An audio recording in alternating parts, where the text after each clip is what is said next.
ದ್ವೇಷ ಭಾಷಣ ಮಾಡುತ್ತಿರುವ ಬಿಜಾಪುರ ಶಾಸಕ ಬಸನಗೌಡ ಯತ್ನಾಳ್ ಇವರ ವಿರುದ್ಧ ಕಾನೂನು ಕ್ರಮ ಕೈಗೊಂಡು ಶಾಸಕ ಸ್ಥಾನದಿಂದ ವಜಾಗೊಳಿಸಬೇಕು ಎಂದು ಕ್ರಾಂತಿ ಯೋಗಿ ಬಸವೇಶ್ವರ ಸಂಘದ ಜಿಲ್ಲಾಧ್ಯಕ್ಷರಾದ ಕೆ ರಾಜೇಶ್ ಅವರು ಒತ್ತಾಯಿಸಿದ್ದಾರೆ. ಅವರಿಂದು ನಗರದ ಸುದ್ದಿಗಾರರೊಂದಿಗೆ ಮಾತನಾಡುತ್ತಾ, ಗಣೇಶ ವಿಸರ್ಜನೆಗೆ ಡಿಜೆ ನಿಷೇಧ ಇದ್ದರೂ ಬಳಕೆ ಮಾಡಲಾಗುತ್ತಿದೆ. ರಾಜ್ಯದ ಮೂಲೆ ಮೂಲೆಗಳಲ್ಲಿ ಶಾಸಕ ಯತ್ನಾಳ್ ಅವರು ಕೋಮು ಭಾಷಣದಿಂದ ಸಮಾಜದಲ್ಲಿ ಶಾಂತಿ ಕಾದಾಡುವ ಕೆಲಸ ಮಾಡುತ್ತಿದ್ದಾರೆ ಎಂದರು. ಯತ್ನಾಳ್ ಅವರು ಕೇವಲ ಒಂದು ಸಮಾಜವನ್ನು ಗುರಿಯಾಗಿಸಿಕೊಂಡು ದ್ವೇಷ ಭಾಷಣ ಮಾಡುತ್ತಿದ್ದು, ಕೂಡಲೇ ರಾಜ್ಯದ ಜನರನ್ನು ಕ್ಷಮೆಯಾಚಿಸಿ ದ್ವೇಷ ಭಾಷಣ ನಿಲ್ಲಿಸಬೇಕು, ಇಲ್ಲದಿದ್ದರೆ ಹೋರಾಟ ನಡೆಸಲಾಗುವುದು ಎಂದು ಎಚ್ಚರಿಕೆ ನೀಡಿದರು.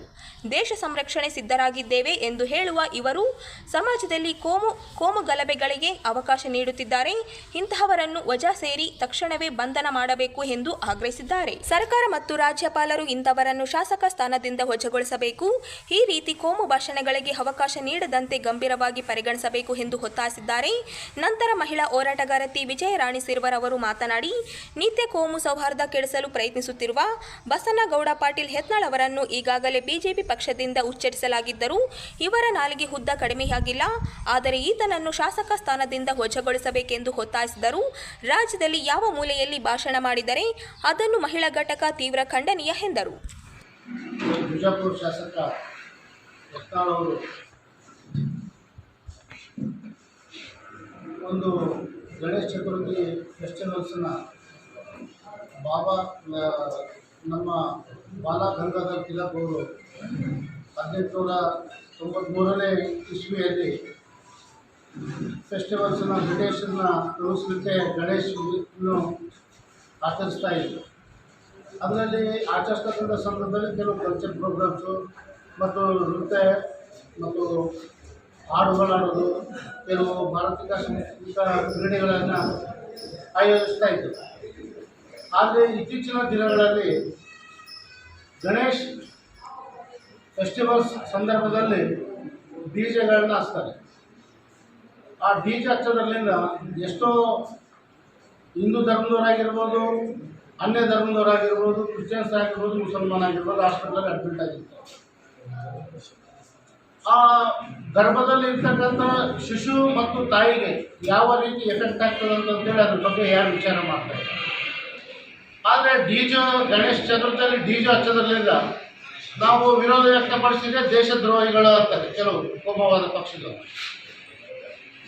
ಆದರೆ ಇಲ್ಲಿ ಮಾನವತಾ ಹಿತದೃಷ್ಟಿಯನ್ನು ಕಾಪಾಡಬೇಕಾಗಿದೆ. ಇಂಥ ಒಂದು ಸಂದರ್ಭದಲ್ಲಿ ಈಗ ಹಿಂದೂ ಮಹಾಗಣಪತಿ ಸಭೆಯನ್ನು ಮಾಡಿದರು. 21ನೇ ದಿನ ಗಣೇಶನ ಕುಂದಿಸಿದ್ದಾರೆ. ಆದರೆ ನಾವು 5ನೇ ದಿನ ಗಣೇಶನ ಕುಂದಿಸಿದ್ದೀವಿ, 9ನೇ ದಿನ ಕುಂದಿಸಿದ್ದೀವಿ. ಇವತ್ತು ಬಲರಾಮ ಶಾಲೆ ಗಣೇಶ ರಾಯಚೂರು ಜಿಲ್ಲೆ, ರಾಯಚೂರು ಡಿಸ್ಟಿಕ್ನಲ್ಲಿ 200 ವರ್ಷ ಅಧಿಕ ಆಗಿದೆ ಗಣೇಶ ಚತುರ್ಥಿನ ಮಾಡ್ತಾ ಇದ್ದಾರೆ. ಆದರೆ ಹಿಂದೂ ಸಂಪ್ರದಾಯವನ್ನು ಅವರು ಅಚ್ಚುಕಟ್ಟಾಗಿ ನಿರ್ವಹಿಸ್ಕೊಂಡು ಹೋಗ್ತಾ ಇದ್ದಾರೆ. ಇವತ್ತುವರೆಗೂ ಒಂದು ಯಾವುದು ಡಿಜೆ ಇಲ್ಲ, ಒಂದು ಯಾವುದೂ ಇಲ್ಲ. ಭಜನೆ ಭಕ್ತಿ ಗೀತೆಗಳ ಒಂದಿಗೆ ಆಚರಣೆ ಮಾಡ್ತಕ್ಕಂಥದ್ದು ಒಂದು ಸಂಪ್ರದಾಯ ಇದೆ. ಇಂಡಿಯನ್ ಕಾನ್ಸ್ಟಿಟ್ಯೂಷನ್ ಆರ್ಟಿಕಲ್ ಆಕ್ಟ್ 17 ಅಡಿಯಲ್ಲಿ ಅವ್ರನ್ನ ಇಮಿಡಿಯೇಟ್ಲಿ ಬಂಧನಗೊಳಿಸಬೇಕು. ಯತ್ನಾಳ್ ಅವರ ಶಾಸಕ ಸ್ಥಾನನ ತಿರಸ್ಕರಿಸಬೇಕು, ವಜಾಗೊಳಿಸಬೇಕು. ಅವ್ರನ್ನ ಈ ಆಕ್ಟಲ್ಲಿ ಅವ್ರನ್ನ ಅರೆಸ್ಟ್ ಮಾಡಲಿಕ್ಕೆ ಸಂವಿಧಾನದಲ್ಲಿ ಹಕ್ಕಿದ್ರೆ ಕೂಡ ಇವತ್ತು ಯಾರೋ ಒಬ್ಬರು ಅದನ್ನ ಶಬ್ದನ ರಾಜಕಾರಣಿಗಳು ಮಾತಾಡ್ತಾ ಇಲ್ಲ. ಯಾಕೆ? ಇವ್ರಿಗೆ ಮಾತಾಡಬೇಕಾದ್ರೆ, ರಾಜಕೀಯ ಮಾಡಬೇಕಾದ್ರೆ ಇವರು ಪ್ರತ್ಯೇಕ ವೇದಿಕೆ ಅಕ್ಟಿವಿಟಿ ಮಾಡಲಿ, ನಮ್ಗೆ ಯಾವ್ದು ಅಭ್ಯಂತರ ಇಲ್ಲ. ಅವ್ರ ಶಕ್ತಿ ಪ್ರದರ್ಶನ ಮಾಡಲಿ. ಇವತ್ತು ಕಾಂಗ್ರೆಸ್ ಲೋಪದೋಷ ಮಾಡಿದ್ರೆ ಕಾಂಗ್ರೆಸ್ ಬಗ್ಗೆ ಮಾತಾಡಲಿ, JDS ಮಾಡಿದ್ರೆ JDS ಮಾತಾಡಲಿ, ಅವ್ರ ಪಕ್ಷದವ್ರು ಅವರಿಗೆ ತೆಗೆದಾಕಿದ್ದಾರೆ, ಉಚ್ಚಾಟನೆ ಮಾಡಿದ್ರೆ ಅವ್ರ ಬಗ್ಗೆ ಪರ್ಸನಲ್ ಸ್ಟೇಜ್ ಹಾಕೊಂಡು ಮಾತಾಡಲಿ ಅವರು. ಆದರೆ ಒಂದು ಗಣೇಶ ಚತುರ್ಥಿಯಲ್ಲಿ ಫೆಸ್ಟಿವಲ್ಸ್ ಅಲ್ಲಿ ಬಂದು ಜನರನ್ನ ಕೋಮಗಲಭೆ ಇರತಕ್ಕಂಥ ಒಂದು ಪ್ರಯತ್ನ ಮಾಡ್ತಾ ಇದ್ದಾರೆ. ಇವರು ನಿಜವಾಗ್ಲೂ ನಮ್ಮ ಕರ್ನಾಟಕಕ್ಕೆ ಒಂದು ದೊಡ್ಡ ದುರಂತ ದೈವ ಆಗ್ತಾ ಇದ್ದಾರೆ. ಇವರಿಂದ ನಮಗೆ ಸುಮಾರು ನಮ್ಮ ಶಾಂತಿಯುತ ತೋಟದೀರು ನಮ್ಮ ಭಾರತ ದೇಶದಲ್ಲಿ ಎಲ್ಲ ಸಮುದಾಯದವರು ಹೋರಾಟ ಮಾಡಿ ನಮಗೆ ಸ್ವಾತಂತ್ರ್ಯವನ್ನು ಕೊಟ್ಟಿರ್ತಕ್ಕಂಥ ಸಂದರ್ಭ ಇದೆ. ಇದು ಯಾರು ಒಂದು ಕಮ್ಯುನಿಟಿಯವರು ಹೋರಾಟ ಮಾಡಿ ಭಾರತ ದೇಶಕ್ಕೆ ಸ್ವಾತಂತ್ರ್ಯವನ್ನು ತಂದುಕೊಟ್ಟಿಲ್ಲ. ಆಗ ಇವರು ಒಂದು ಕಮ್ಯುನಿಟಿನ ಟಾರ್ಗೆಟ್ ಮಾಡಿ ಮಾತಾಡ್ತಾರೆ. ಟಾರ್ಗೆಟ್ ಮಾತಾಡೋದನ್ನ ನಿಲ್ಲಿಸಬೇಕು. ಇವರು ತಕ್ಷಣ ಕ್ಷಮೆಯಾಪನೆ ಕೇಳಬೇಕು. ಇಲ್ಲದೆ ಹೋದ್ರೆ ಅವರಿಗೆ ಹಂತವಾಗಿ ನಾವು ಹೋರಾಟ ಮಾಡಲಿಕ್ಕೆ ನಾವು ಸಿದ್ಧರಾಗಿದ್ದೀವಿ.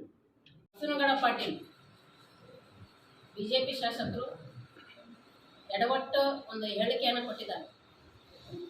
ಅವರು ಯಾವಾಗಲೂ ಸದಾಕಾಲ ಯಾವಾಗಲೂ ವಿವಾದಾತ್ಮಕ ಹೇಳಿಕೆಯನ್ನು ಕೊಡೋದಾಗೆ ಇರ್ತಾರೆ. ಅವರು ಒಬ್ಬ ಜನಪ್ರತಿನಿಧಿಯಾಗಿ ಅವ್ರು ಮಾಡ್ತಕ್ಕಂಥ ಸೇವೆ ಯಾವುದು ಅನ್ನೋದು ಪ್ರಜ್ಞೆ ಇಲ್ಲದಂಥ ವ್ಯಕ್ತಿ ಯತ್ನಾಳ್ ಅವರು.